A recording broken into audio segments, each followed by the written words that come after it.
Jesus, o único que realmente se importa verdadeiramente conosco.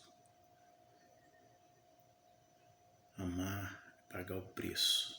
Ele pagou o preço por nós, mesmo sendo injusto para com ele, mas ao atrair todos os nossos pecados e todas as nossas concupiscências da carne, ele deu a maior prova de amor por nós. Ao colocarmos o mal para dentro, ele, através do fruto, ele passou a ser a única opção para equilibrar. Por isso, precisamos colocá-lo para dentro de nós para equilibrar as coisas. Porque uma vez que, através de Adão, colocamos o mal e Eva para dentro de nós, não há nenhum ser após Adão que seja perfeito. No Evangelho de Jó, ele diz que nem os anjos são seres perfeitos, somente ele é perfeito.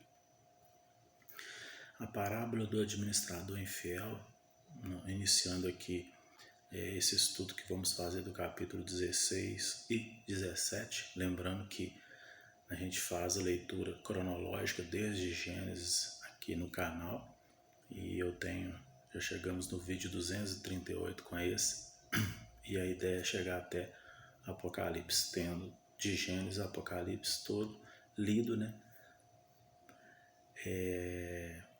tanto para aquelas pessoas que não podem ler por algum motivo, que não têm as vistas de forma adequada para a leitura, ou mesmo por não terem não poderem gozar dessa situação de poder ler e ter entendimento. E o entendimento cada um vai ter segundo o que Deus lhe iluminar.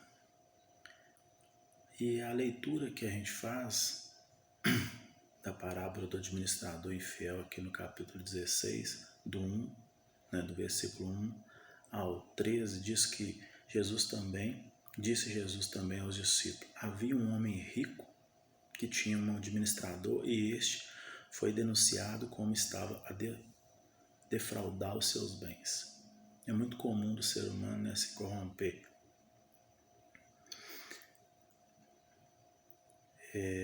Então, mandando chamar, lhe diz: que é isso que ouço a teu respeito? Presta conta a tua administração, porque não podes mais continuar nela. Disse o administrador consigo mesmo: que farei? Pois o meu senhor me tira a administração. Trabalhar na terra não posso. Também mendigar tenho vergonha. Eu sei o que farei para que, quando for demitido da administração, recebam em mim, em suas casas. Então, nós vemos a preocupação do ser humano eterna em conforto, em conquistar através da sua capacidade o seu bem-estar. E isso a qualquer preço. E depois de cometer equívocos e se perder dentro de si mesmo, isso, todos nós somos passíveis disso. Não adianta apontarmos o dedo, porque todos nós somos, Daí o que acontece? A gente tem a preocupação secundária agora, de como que vai ser daqui para frente, como que as pessoas vão viver. Então, se ele fosse uma pessoa de coração humilde, ele nem tinha chegado a esse ponto. Mas como, às vezes nós nos corrompemos por ter o coração soberbo, ser ambiciosos além da conta, nos perdemos dentro de nós mesmos. E aí ele diz, tendo chamado cada um dos devedores do seu senhor, disse ao primeiro: quanto deves ao meu patrão? Ele respondeu: 100 dados de azeite. Então disse: toma a sua conta. Assenta-te depressa e escreve 50. Depois perguntou a outro: quanto deves? Respondeu ele: 100 coros de trigo. Disse: toma sua conta e escreve 80. E elogiou o Senhor o administrador infiel, porque se houvera atiladamente, porque os filhos do mundo são mais hábeis na sua própria geração do que os filhos da luz. Ou seja, as pessoas mal, aquela frase que eles falam, né? As pessoas que fazem o errado acabam se dando bem. Porque isso, no mundo como impera o mal, uma vez que o homem colocou o mal para dentro, todos compartilham disso. Então, diante de uma circunstância, sempre ao invés de nos arrependermos e mudar a direção das coisas, a tendência natural é que nós encontramos uma forma de nos livrar daquela situação, de forma que nós continuamos, né, a ser beneficiados mesmo após aquele equívoco, ao invés de nos reconduzir, né, por um caminho que é realmente o correto. Igual ele fez aqui, ele pegou as pessoas que deviam o patrão e negociou com elas para elas colocar menos, porque ele que administrava, então elas iam colocar que deviam menos e ele ia ganhar.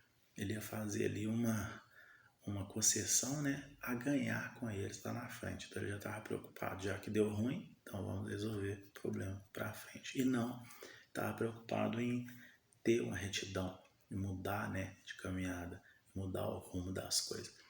Na neurociência, né, a gente estuda que existem caminhos neurais entre os neurônios e esses caminhos eles são feitos às vezes de forma a pessoa fazer algo, pensar ou ter uma mentalidade sobre algo e depois é muito difícil ela mudar, justamente porque os neurônios eles já fizeram aqueles caminhos várias vezes, então para mudar é muito mais complexo. E fala aqui que quem é fiel no pouco, né, ele ainda diz antes, né, e eu vos recomendo das riquezas de origem aníqua fazei amigos, para que quando aquela vos faltarem, esses amigos vos recebam no tabernáculo eterno. Quem é fiel no pouco também é fiel no muito. Quem é injusto no pouco também é justo no muito. Se, pois, não vos tornastes fiéis na aplicação da riqueza de origem justa, quem vos confiará a verdadeira riqueza? Se não vos tornais fiéis na aplicação do alheio, quem vos fará do que é vosso? Ninguém pode servir a dois senhores, porque ou há de aborrecer um, de amar o outro, ou de aborrecer-se, ou devotará um e desprezará o outro. Não pode servir a Deus e às riquezas. Nada quanto ter posses, adquirir bens e poder abençoar e poder usar aquilo de uma forma correta. Mas as chances de, em prol desses recursos, né, você ir atrás disso, a chance de você se perder é muito grande, porque você acaba mirando aquilo como se fosse a única coisa que poderia te ser útil, né, em momentos difíceis. E na verdade, às vezes, os momentos difíceis é justamente para nós recorrermos ao nosso Criador, que criou todas as coisas. E Ele, só Ele, sabe o que é melhor para nós. Às vezes mesmo o pouco, para que aprendamos né, a lição desde lá do Êxodo, né, do maná todo dia, né, da questão de saber que Ele sempre que é o que prepara o melhor para nós. Mas é difícil nós termos esse entendimento, principalmente quando não parece nos faltar nada. E nós temos ainda continuidade de Jesus reprovando os fariseus, né? Agora em Lucas 16, mas em vez de 1 a 13, do 14 ao 17, que diz: os fariseus que eram avarentos ouviam tudo isso e ridicularizavam. Mas Jesus lhe disse: vós sois o que vos justificais a vós mesmo diante dos homens, mas Deus conhece o vosso coração. Então quer dizer, os fariseus se justificavam perante os homens e aos olhos dele parecia ser o que eles justificavam, né? Porém, Deus conhece o coração, né? Pois aquilo que é elevado entre o homem é abominação diante de Deus. A lei e os profetas vigoraram até João. Desde esse tempo vem sendo anunciado o evangelho do reino de Deus, e todo homem se esforça por entrar nele. E é mais fácil passar o céu e a terra do que cair um tio sequer da lei. Então a lei até João, os profetas que anunciavam, mas anunciavam o que? O evangelho. E agora vem Jesus para fazer, um anúncio desse evangelho das bem-aventuranças, ou seja, a lei era muito usada pelos fariseus como a lei cega. Você tem que fazer isso, você tem que fazer aquilo, você tem que... Mas o objetivo se perdeu, que o objetivo é o Criador, é o respeito e a devoção ao Criador, o amor por tudo que ele fez, nos mínimos detalhes, mas se perdeu.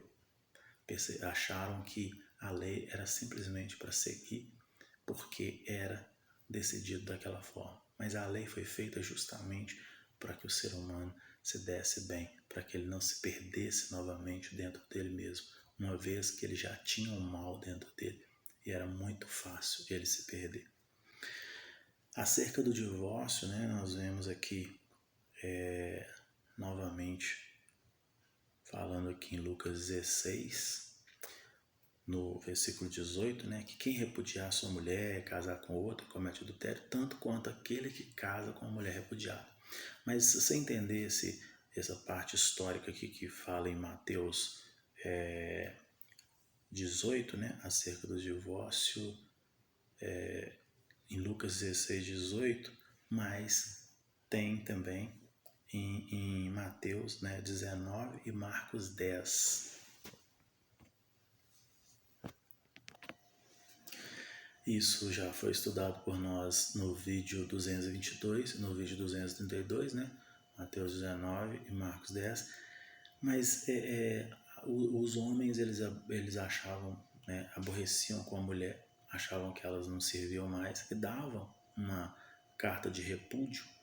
E naquela época, hoje, nós já vemos que uma mulher na sociedade, as dificuldades que ela encara. Imagina naqueles tempos, onde a mulher era vista de uma forma muito a mercê do homem. Então veio essa recomendação que cometia o seu adultério, tanto quem repudiava ou quem casasse com aquela mulher repudiada, porque era muito fácil para o homem indispor, simplesmente repudiá-la, deixar ela a Deus dará e seguir a sua vida. Então você vê que todo o intento da lei é no objetivo de cuidar, porque todos nós somos filhos, tanto o homem como a mulher. Então o homem, ele não é mais filho de Deus do que a mulher. Então, ao homem fazer isso com ela, Deus se preocupava com assistir esse ser humano, que era a mulher ali que estava ficando à mercê. E agora nós temos uma passagem muito emblemática, que ainda não foi feita em Mateus, por nossos estudos anteriores, nem Mateus e nem Marcos, que é sobre o rico e o mendigo. Essa passagem ela está no livro de Lucas 16, do capítulo 16, entre o versículo 19 e 31. E fala assim que havia um certo homem rico que se vestia de púrpura e de linho finíssimo e que todos os dias se regalava esplendidamente. Havia também certo mendigo chamado Lázaro, coberto de chagas, que jazia à porta daquele e desejava alimentar-se das migalhas que caíam da mesa do rico. E até os cães vinham lamber-lhe as úlceras. Aconteceu que morreu o mendigo e foi levado pelos anjos para o seio de Abraão. Morreu também o rico e foi sepultado. No inferno, estando em tormento, levantou os olhos e viu ao longe a Abraão e a Lázaro no seu seio. Então, chamando, disse: Pai Abraão, tem misericórdia de mim e manda Lázaro que molhe em água a ponta do dedo e me refresque a língua, porque estou atormentado nessa chama. Disse, porém, Abraão: Filho, lembra-se que recebeste os teus bens em tua vida, e Lázaro igualmente os males. Agora, porém, aqui ele está consolado, tu em tormentos. E além de tudo está posto um grande abismo entre nós e vós, de sorte que o que querem passar daqui para vós não podem, nem os de lá passar para cá. Então replicou: Pai, eu te imploro que mandes à minha casa paterna, porque tenho 5 irmãos, para que lhes deem testemunho, a fim de não virem também para este lugar de tormento. Respondeu Abraão: Eles têm Moisés e os profetas. Ouçam-nos. Mas ele insistiu: Não, pai Abraão, se alguém dentre os mortos for ter com ele, arrepender-se-ão. Abraão, porém, lhe respondeu: Se não ouvem a Moisés e os profetas, tampouco se deixarão persuadir, ainda que ressuscite alguém entre os mortos. Interessante que aqui, até Jesus vir, no Antigo Testamento, até Jesus vir, as pessoas morriam com a ideia que a gente tem é que elas morriam em pecado, né? Então, Jesus não tinha vindo ainda morrer por nós. Então, essas pessoas, elas tinham apenas a lei. Elas seguiam apenas a lei. Elas tinham que seguir, né? Porque a lei é a única forma, né, delas fazerem o que era correto. Não fazendo assim, elas morriam e estavam enfadadas ao tormento, né, da sua consciência, ao tormento ali de tudo que ela praticou de ruim. Porém, é interessante que aqui morreu, né, o rico e o pobre e mostra que ele em vida foi dado muito e o outro nada, e agora o outro se regozijava. Não que o rico ele recebe aqui e vai passar maus bocados depois de morrer. A ideia aqui é mostrar, né, que nós não temos que colocar as posses, as coisas em primeiro lugar. Nós temos que saber que Deus é o Criador de todas as coisas e nada é nosso. Nós só administramos. Tendo essa consciência, né, e Jesus vem para anunciar o Evangelho depois, justamente para que você coloque Jesus, né, para dentro, para acalmar esse mal, essa loucura, essa correria atrás, né, de bens, a ponto de usar todos os recursos, até, né, contra o seu semelhante, em prol desses objetivos, né, mundanos. E aqui você vê que ele fala: olha, nem se eu ressuscitasse um morto para ir lá falar com ele, eles entenderiam. Então, quer dizer, ele não fala que o espírito do morto poderia voltar. Ele deixa claro que ele teria que ressuscitar para ele fazer isso. E nem que ele ressuscitasse, isso seria possível. Bom, e sequência, né? No capítulo 17, que também nós já vimos no livro de Mateus 18 e Marcos 9, vídeos agora 221 e 231, que gravamos anteriormente, né? Fala sobre os tropeços.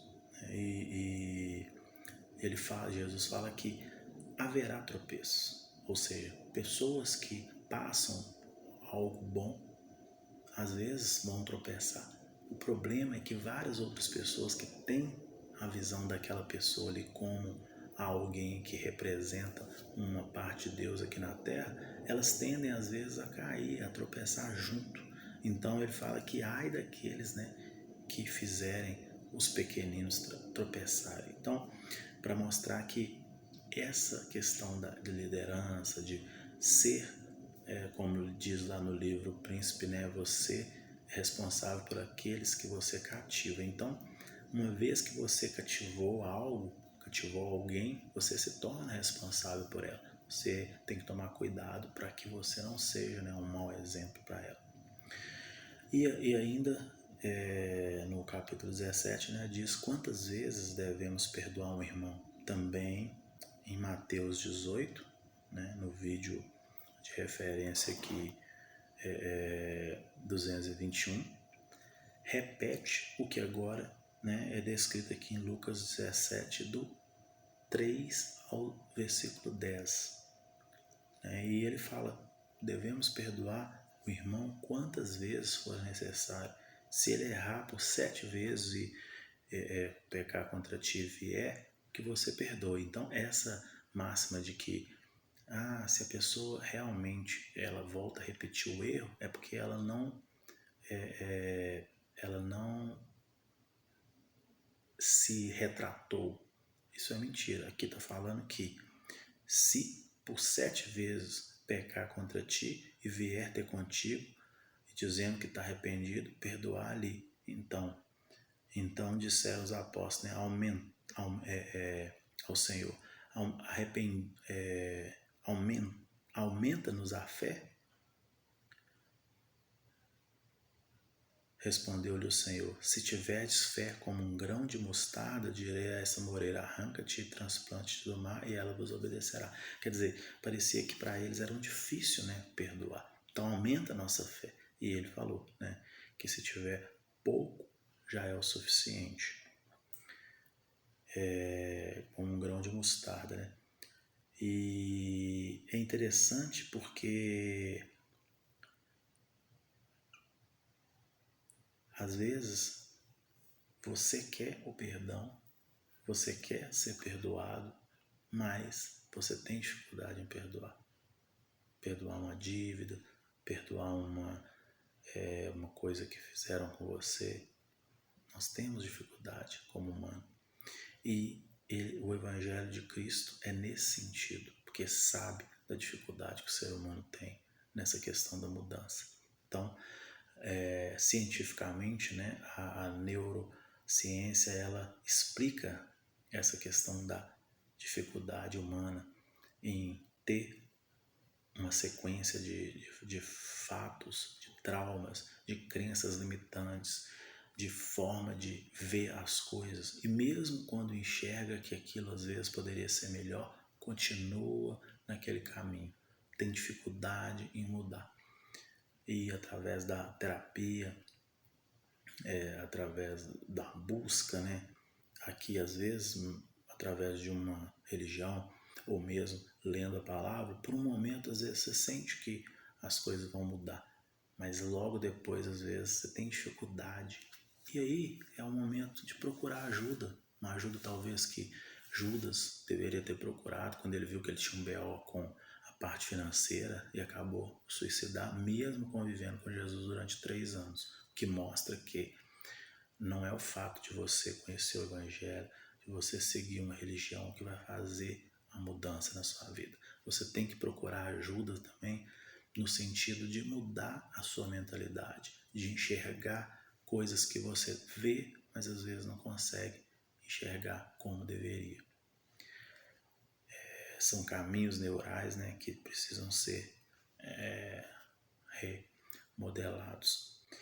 E aqui nós temos também a cura de 10 leprosos, né, que de caminho para Jerusalém, passando Jesus pelo meio de Samaria e da Galileia, ao entrar numa aldeia, saíram ao encontro 10 leprosos que ficaram de longe ele gritando: Jesus, mestre, compadece de nós. Ao vê-los, disse Jesus: ide e mostrai-vos ao sacerdote. Aconteceu que, indo eles, foram purificados. Um dos 10, vendo que foi curado, voltou, dando glória a Deus em alta voz, e prostou-se com o rosto em terra aos pés de Jesus, agradecendo-lhe. Este era samaritano. E então Jesus lhe perguntou: não eram 10 os que foram curados? Onde estão os 9? Não houve, porventura, quem voltasse para dar glória a Deus, senão esse estrangeiro. E disse: levanta-te e vai, a tua fé o salvou. Lá no Antigo Testamento falava muito sobre as pessoas com defeito não entrar no templo, né? E às vezes algumas pessoas acham estranho: poxa, como que Deus vai recriminar uma pessoa porque nasceu com uma deficiência? Eu tenho uma visão de que, não sei se é adequada, vários teólogos debatem sobre isso, né? Mas que como Deus, ali no momento que Jesus estava na cruz e ele atraiu todo o pecado da humanidade toda, e até Deus teve dificuldade em olhar para ele, porque ali ele estava representando tudo de ruim que tinha no ser humano. Então, por mais que para ele era injusto, mas ao atrair tudo de ruim, acabou que se fez justiça através dele morrer por nós e levar tudo aquilo com ele. E Deus, ele, né? E quando alguém com defeito, porque quando Deus fez, Ele fez tudo perfeito. Todas as coisas que são imperfeitas hoje, né, que nós indagamos, porque existe luz, existe conhecimento, ciência sobre a luz, mas não existe muito conhecimento sobre a escuridão, porque a escuridão é a falta da luz. Então existe Deus. E o que é o mal? A falta de Deus. Então, nós percebemos que ao entrar ali, ao ver uma pessoa deficiente, não que ela tenha pecado ou que os pais dela tenham pecado, mas ela era uma lembrança de que houve essa desarmonia. Como numa floresta onde você mata os animais, cortando as árvores, danificando o meio ambiente e cria ali, né, um desequilíbrio no ecossistema. Quando o homem colocou o mal para dentro, ele criou esse desequilíbrio no DNA, na genética humana. E daí surgiu todas as imperfeições, que sejam elas físicas ou que sejam elas de caráter, de mentalidade. Então, quando Deus olhava para uma pessoa ali defeituosa no templo, era como se ele estivesse lembrando, não daquilo que aquela pessoa especificamente poderia ter feito anteriormente, ou os pais dela, mas do pecado na essência, lá no início, na origem. Bacana? E por último a gente vê, né, que é muito interessante a vinda do reino de Deus. Interrogado pelos fariseus sobre quando viria o reino de Deus, Jesus respondeu: não vem o reino de Deus com visível aparência, nem dirão ei-lo aqui ou lá, porque o reino de Deus está dentro de nós. Então a gente fica muito preocupado, quando ele vai vir o reino de Deus? Quer dizer, o reino está dentro de nós, quando a gente coloca Jesus dentro de nós, é a calma, tudo, né? Equilibra esse mal que todos nós temos. A seguir dirigiu seus discípulos e disse, né, virá o tempo em que desejais ver um dos dias do Filho do Homem e não os verei. E vos dirão, ei-lo aqui, ou lá está, não vades ou sigais. Porque assim como o relâmpago fuzilando brilha de uma outra extremidade do céu,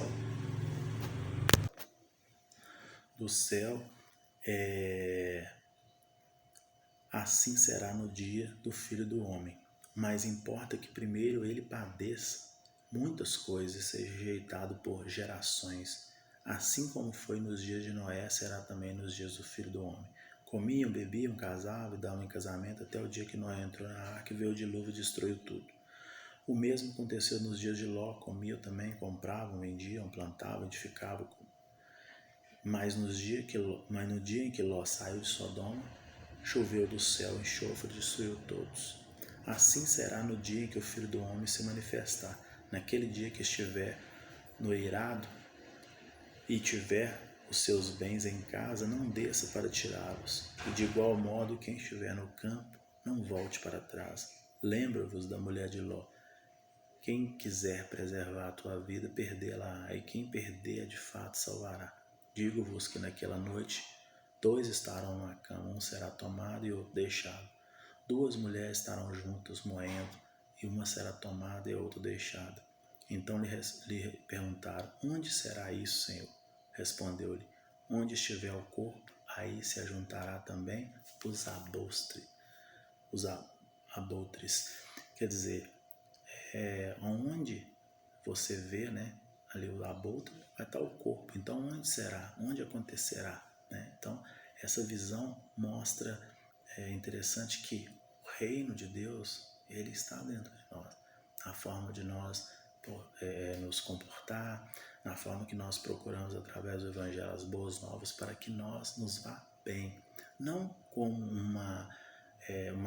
isso aqui não é um manual onde você, se seguir, vai para o céu, se não seguir, vai para o inferno. A ideia é que você siga para que você não venha ter problema. Como um pai que cuida de um filho, que quer o melhor para o filho, assim é o Senhor com nós. Ele tem esses mandamentos para que nós nos dê bem, para que nós nos vá bem. E não para castigá-lo como um Deus sádico, como as pessoas pensam. Metafisicamente, imagina Deus. Quantas galáxias, quantos, né, o universo todo, quantos planetas, toda a criação, por mínimos detalhes, e você imagina ele um Deus sádico que tem prazer em vê-lo sofrer porque você equivocou. Então a ideia do Evangelho é essa, de trazer boas novas.